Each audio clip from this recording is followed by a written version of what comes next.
Hello my friend, it's me again, Otter, and welcome back to my channel. If you're new here, I make pattern making tutorials, DIY, and fashion ideas videos every week. So don't forget to hit the subscribe button and notification bell para updated ka sa mga bago kong videos. Okay, for today's video, marami itong nagre-request kung paano daw gumawa ng off-shoulder. So, gumawa ko ng tutorials gamit ang pinaka-basic at saka pinaka-madaling pamamaraan kung paano gumawa ng off-shoulder natin. So, ito yun.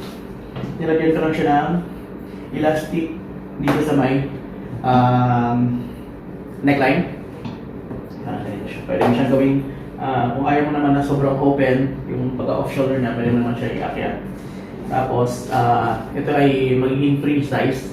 Pwede siya sa small, medium, large. Kasi adjustable yung, ano niya, yung garter or elastic. At meron po siyang belt na elastic din. So, naging free size siya. Yan po. So, hope you enjoyed this video and let's get started.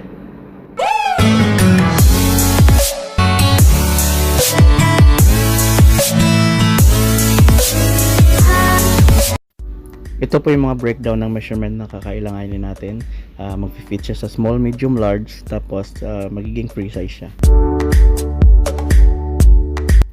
At syempre kailanganin natin yung pattern paper, mga ruler, marker, at saka measuring tape. So simulan na po natin. Una maglalagay ako ng starting point dun po sa my shoulder area. Kukunin lang natin yung pinaka basic na paggawa ng pattern. Tapos yung bust point height, kukunin natin kasi dun yun po yung ating bust area, bust line na sukat.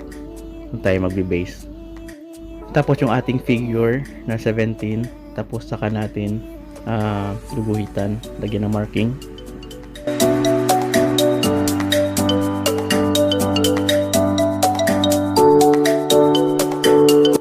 Tapos kukunin natin yung length na 49, yung full length ng dress.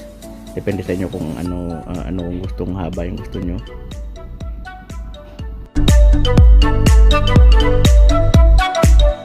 Tapos kukunin natin yung deep neck kung anong gusto nyong lalim ng neckline. So ako dito nilagay ko 5 kasi ito ay free size. So mamarkahan lang natin ng straight line.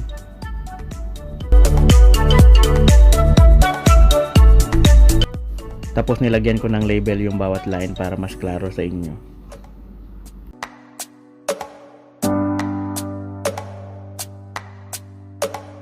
Dito na tayo sa bust line. So ginawa ko siyang 48 para gusto ko malaki para mag-fit siya, pwede siya sa large size. Tapos mula bust line, waistline hanggang sa baba i-straight pares lang na sukat. So mula sa line natin sa pinakasukat ng bust line, magma-minus lang ako ng 3 inches para sa aking armhole para may shape siya. Yan.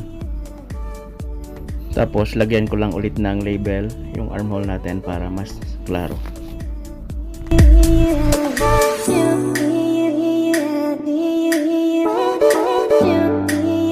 Tapos ika-cut na po natin.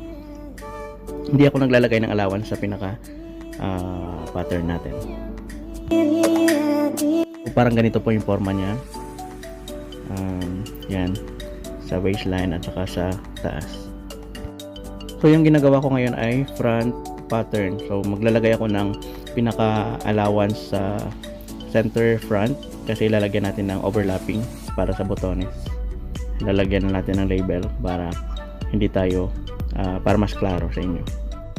Tapos sa pinaka center front natin para sa ating botones, naglalagay ako ng at least 2 inches allowance para sa tupi.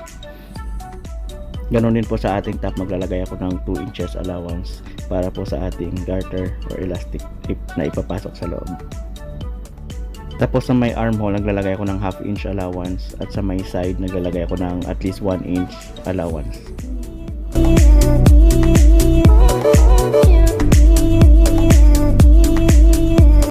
Okay, tapos na po tayo sa front. dadako po tayo sa back. So yung back, kukunin natin yung pinaka center back. So lalagyan natin ng label para mas klaro sa inyo. So dito, the same procedure lang po ng front. Naglagay ako ng allowance ng 2 inches sa taas, tapos sa armhole half inch, at sa gilid 1 inch na allowance.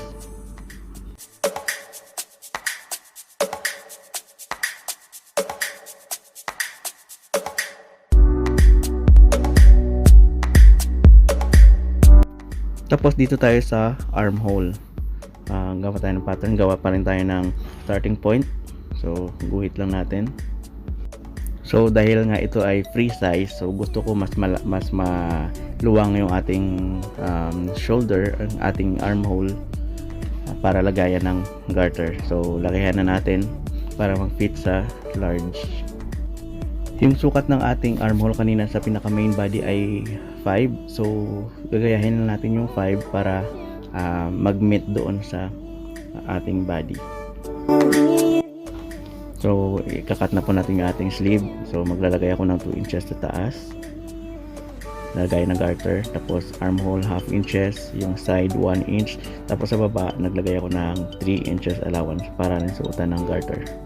Kapag tinupi natin, doon natin ipapasok yung garter. Ito na po yung itsura niya. Yan.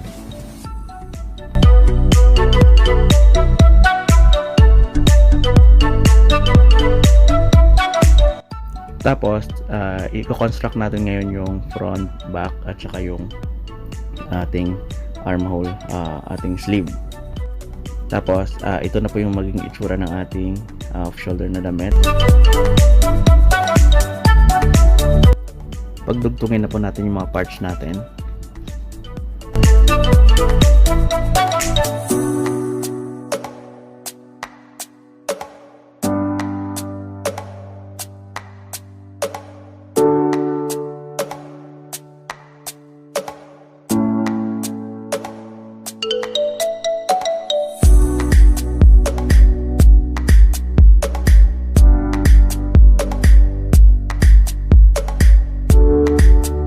So ang ginawa ko ditong pagtahi ay nire-reverse ko siya or balinsyana para mas malinis siya tingnan sa loob. Kung wala kayong mga overlock, gawin yung reverse o balinsyana yung tahi nyo para mas malinis siya sa loob tingnan.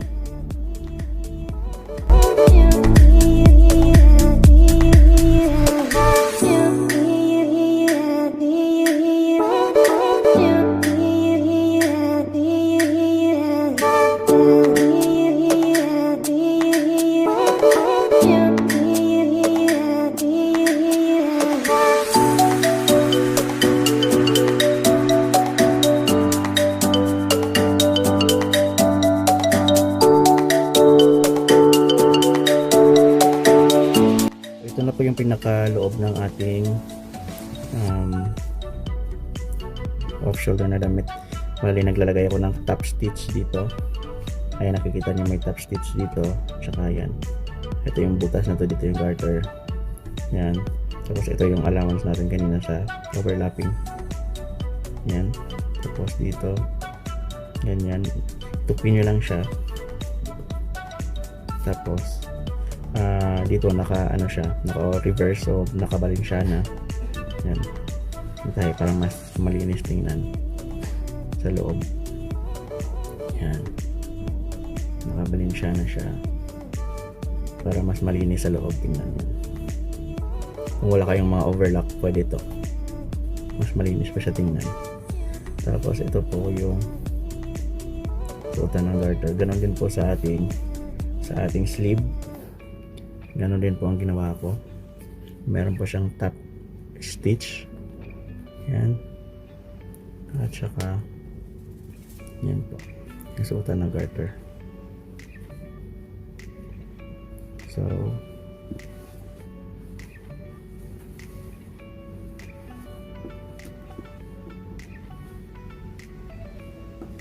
yan.